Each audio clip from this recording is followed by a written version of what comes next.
Emma, thank you for joining me this evening. Thanks for having me, Brandon. Hey, no problem.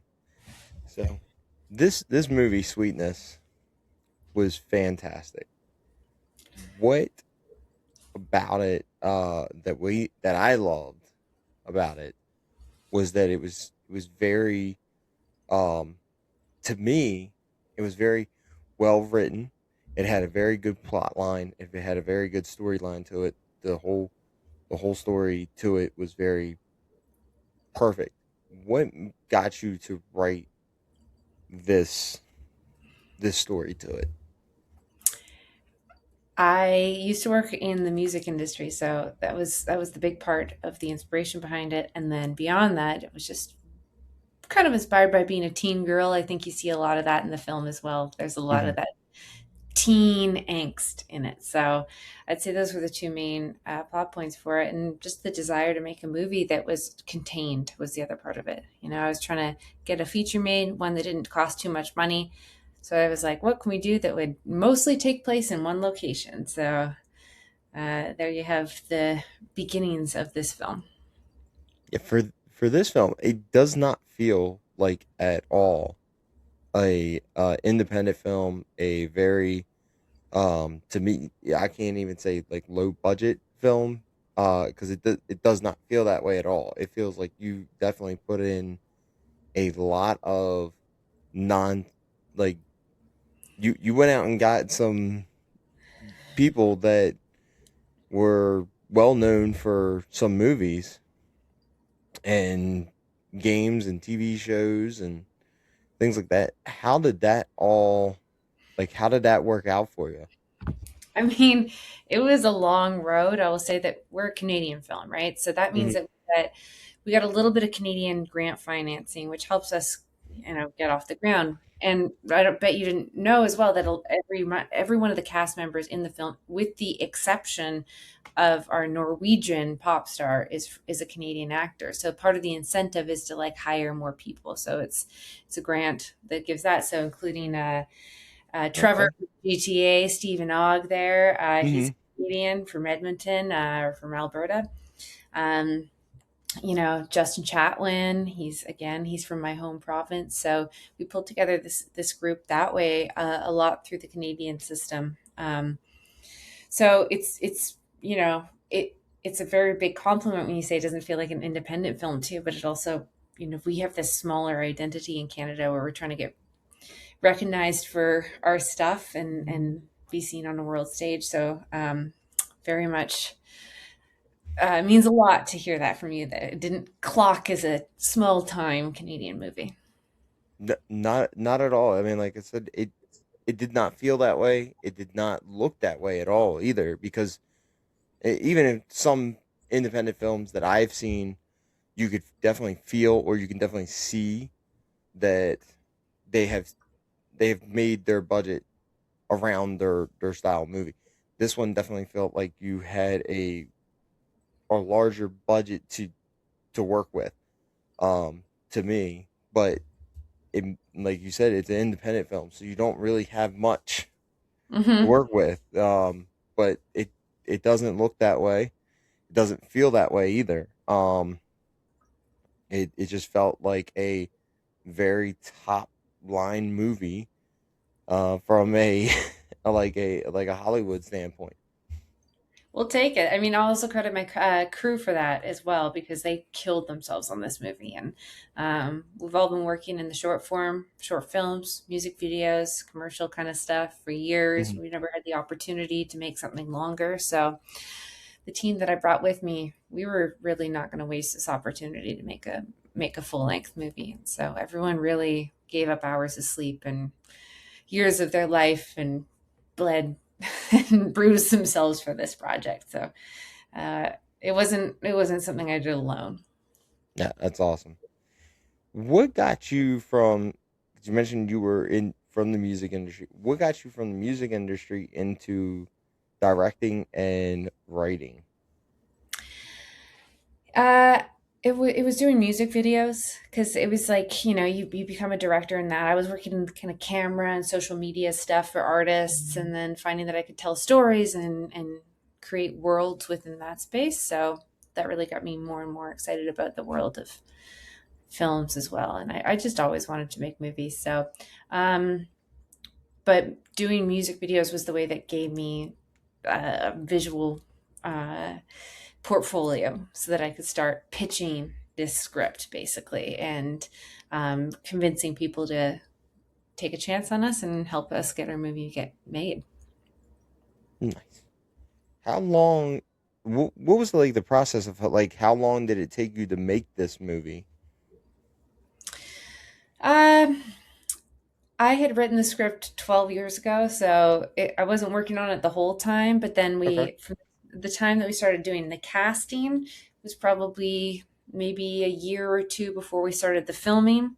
Then the filming was only 18, we had 18 days. So not the shortest, but definitely not the longest.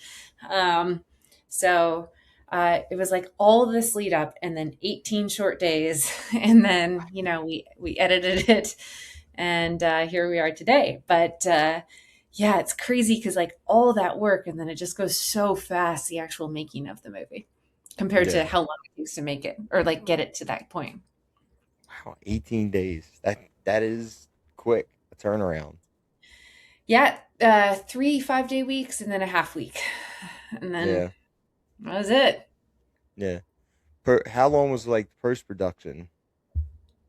Mm, it was, it's a good question. I want to say 2 months or something like that. But it's just me and my editor. I've been working with her for years. Her name is Kat Weber. And yeah, we came up through music videos. So her and I just, we didn't have a super strict schedule other than we knew we kind of had this summer and we just spent, it was July and August, locked away, no sunlight, dark room Jeez. editing. We called it the summer of the Goblin Cave, where we just we didn't really have the typical summer, but we had a fun Yeah. time. Yeah. Yeah. Yeah. So for you to do that, just pretty much locked away for most of the summer to work on a movie, and just editing and getting to your final cut of it.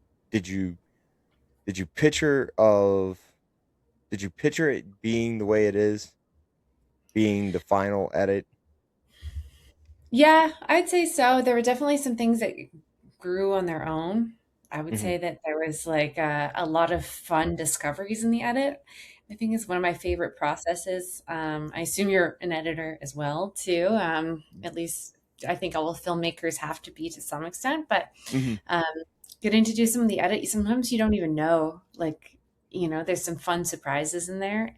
Oh yeah. Um, yeah, and stuff that you're like, "Oh, if we rearranged this and did that, that would totally change the scene." And so, like, there was a lot of that discovery in there for sure. I mean, Mhm. so it wasn't exactly what I imagined, but like in a way, it was better. I Yeah. would say, yeah. So did you think this movie, for your cast, did you ever get to have them go see it on a big screen, or did they just get a chance of it when everybody else got to see it?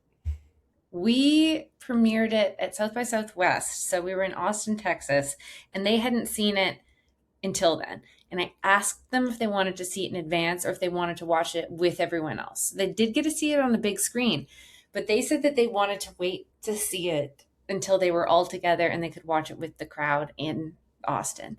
And I was a little bit more stressed about that because, I'd cut some scenes and things had changed. And I just was like sitting there and they were all behind me in the theater. So we're watching it.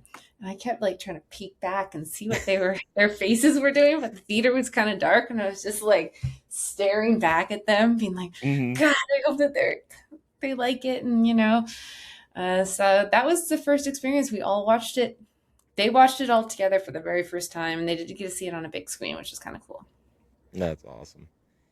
Is there any chance of this movie getting a a physical copy released?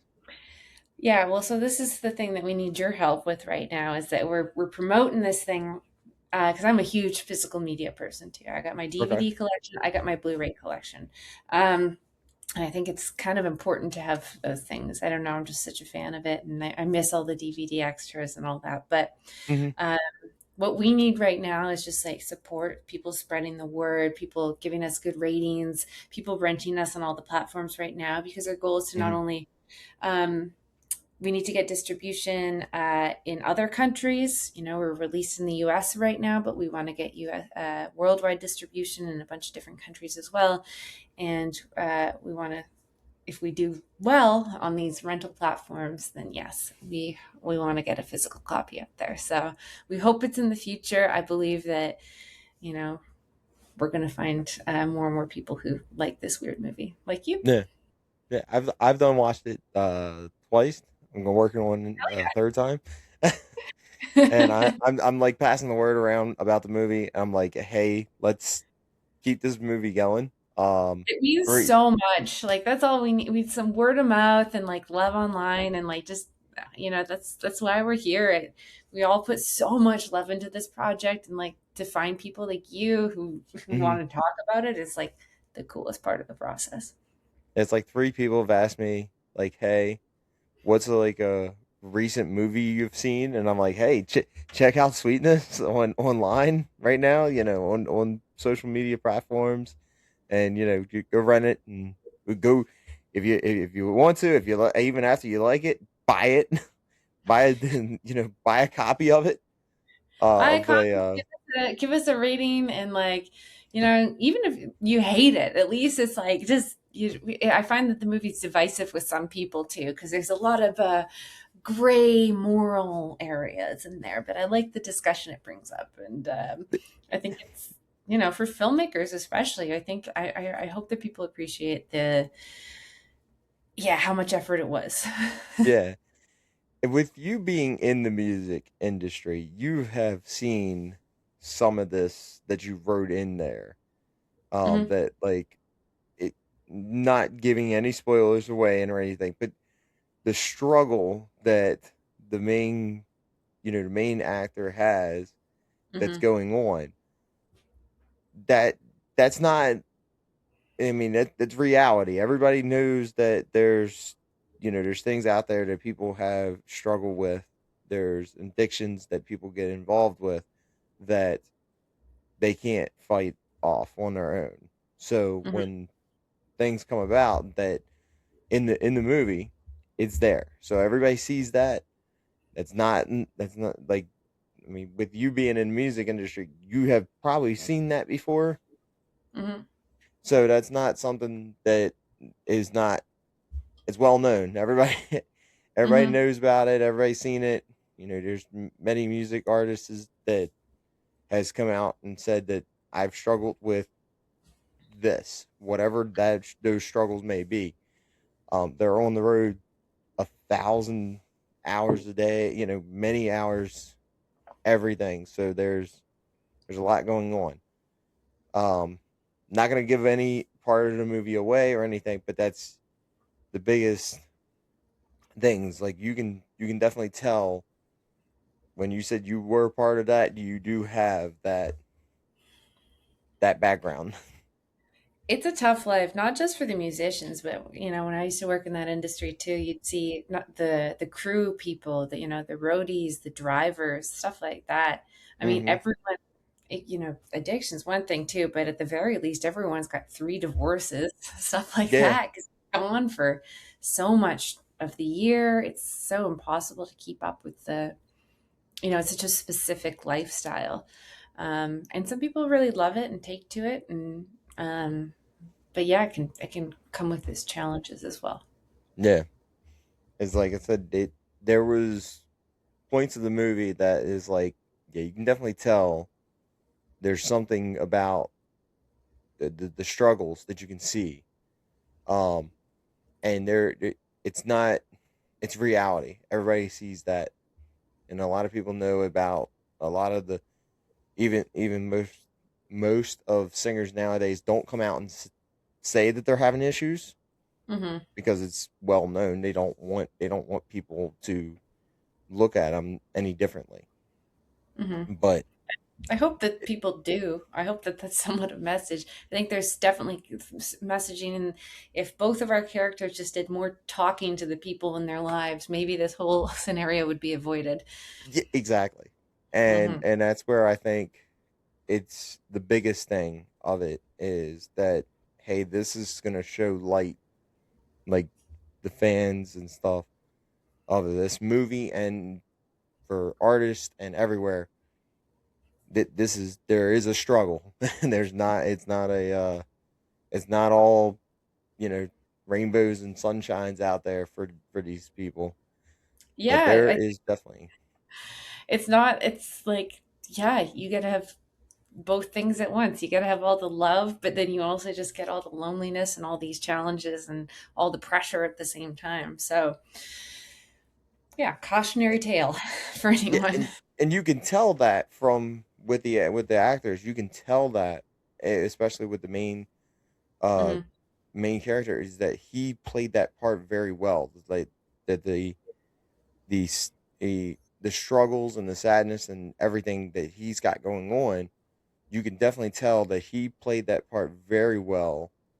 Of I'm struggling, of this lifestyle Hmm. of being on the road so much. Yeah, Herman Tomaras is his name, and he's our Norwegian import for this film, and he's a star on the rise. He's got so much dynamic qualities, like to Hmm. be able to do the darkness and that troubled side, but then also be able to be this like charismatic, like flashy, fun guy that we needed him to be. He really held both with such uh, care. It was really cool to work with him. Yeah. How hard was it to when you got it to now with all the social medias that it's on, all the platforms and all the platforms that it's on? How hard was it to get it onto those platforms for you? Um, we were lucky to have gotten into a festival like South by Southwest because that helped us get distribution and with our team at Saban Films, and they were able to help us get up on those platforms and get us some marketing and get us some attention.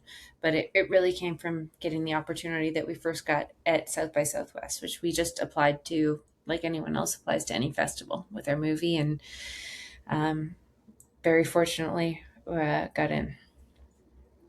That's cool. So what is like your favorite, because it's like a horror Mhm. sort of to it. What is your favorite horror aspect to it? Like movie wise, what is your favorite? Of sweetness. Yeah. Um, I would say I really like some of the. There's just some like little fun things like the tropes of like the lightning, scene coming through there, or I don't want to say too much about what happens, Yeah. but I do think that like some of that, or like just some of the visuals that go with it, and getting to do my own twist on it, where we got to put Hmm. some fun funky colors in really dark scenes, or like beautiful floral wallpapers where someone's dying. It's like kind of fun symbolism, if you will. So what got you really more into the horror aspect, though? Like just in general, what got you into the horror realm? I'd say just being an anxious person in general. I find that like when you're writing, or when you're if you have any anxiety, like you always think of the worst case scenario. So if you're writing horror, it's a really good outlet for that because you'll have these characters and you'll be like, what would be the worst thing that could happen to them? And you're kind of if you're a worrier, you already are thinking those things, so it becomes a very natural progression to put it down. And I just think that the movies are fun, and I always love watching them. I'm always have, and it's just I don't know. It's my favorite genre. There you go. Not too bad. I see where you were coming from with the horror aspect of this movie, and I see Mhm. where you're coming from with your like the dark scenes and everything, and I loved it. And like I said, the the everything about this movie was very perfect, and the way you the way you had it laid out, and the way you the way you did everything. Did you shoot this movie backwards, or did you shoot it from front to the end? Every which order you can imagine. It was like a deck of cards shuffled. And that had to do with like the locations and when we could get into them and that kind of stuff. So and when the actors were going to be there because like sometimes like the dad character or things like that he wasn't in every scene, so we had to be like, all right, he's going to come in for 4 days, so we're going to do all of his scenes in one, and then we're going to so it was just scheduling, and it was such a puzzle, and we had our AD who worked it out for us. But yeah, it also was hard for the actors because they had to jump around from happiness to sadness to anger to this to that, and Yeah, now you're unconscious. So a gotcha. wild ride. Yeah. All right. So the last question I have for you is the same one question we always ask everybody. If you had the biggest budget you could ever have, what Ooh, movie or TV series or whatever you would want to do, what would you like to do? Would you like to remake, or would you like to do something on your bucket list that you have? What would you like to do? I'm kind of anti remake these days. I don't. They need to stop with some of these remakes. I Um, agree. I don't want to remake because my favorite movies, I think, are my favorite movies, and they should stay as Your is. I favorite would movies. try Exactly. and touch one of those. I'd find it. Yeah, there'd be an original script. I got a couple other in the pipeline that I'd probably try and finance or something like that. So I don't know exactly what it would be yet, but it wouldn't be a remake. Wouldn't it be a remake? Okay. Yeah, something new and original. All right. Cool. Well, thank you Well, so much, Brandon. This you're so fun, and I really appreciate you reaching out and yeah, no, seeing all the things no that Lights problem. Camera Reels does. Yeah, no problem. Hey, where can people show you love and support? We really need help, and we need followers. We're at Sweetness the Movie. That's our Instagram account, and Sweetness the Movie's our TikTok account too. My handle is at Emma Average. And more than anything, we just need people to go rent Sweetness on any of the platforms right now. It's out on Fandango and YouTube and Apple and Amazon. So wherever you rent your movies, and then give us a rating too. If it's on Yeah. Apple or Amazon or whatever, that goes so far. You have no idea. Like really, when you're trying to get noticed as a film, the algorithm picks up on those things. So when you give us a 5 star, it really means something. Or if you share us to your friends and family, and like you're doing, give us a shout out. Hmm. Like it really, really matters to a little movie like us. So we're appreciative of everyone who gives us a share. And yeah, Letterbox too. That's another fun one. Yeah, Yeah, very much please find so, us on Letterboxd. especially for independent movies, because a lot of people don't get to see them on the bigger ones, because they don't get this like Rotten Tomatoes don't really have you guys like listed like up at the Mm-hmm. top, like so you don't get to see them as much because you have to have like a certain amount to get a bigger review on those. Letterbox, Hmm. you get a couple reviews, you're at the top of the list, so everybody can see them. That's it. Like we're just trying, we're fighting the good fight here and trying to get seen and noticed, and hopefully find more people like you who enjoy the movie. Yeah, I enjoyed it. I passing the word around. Hey, if go check this movie out, rent it, buy it off of Amazon, wherever you guys are watching it. Go rent it first, and then buy it, or buy it and then and watch it as many times as you want. And like I said, I'm gonna watch it probably 4 more times. We So appreciate it. yeah, Yeah, go do that, everyone. All right. Well, that thank you. Thank you so much, oh Brandon. yes, thank you again. Can I ask where are you located? I am in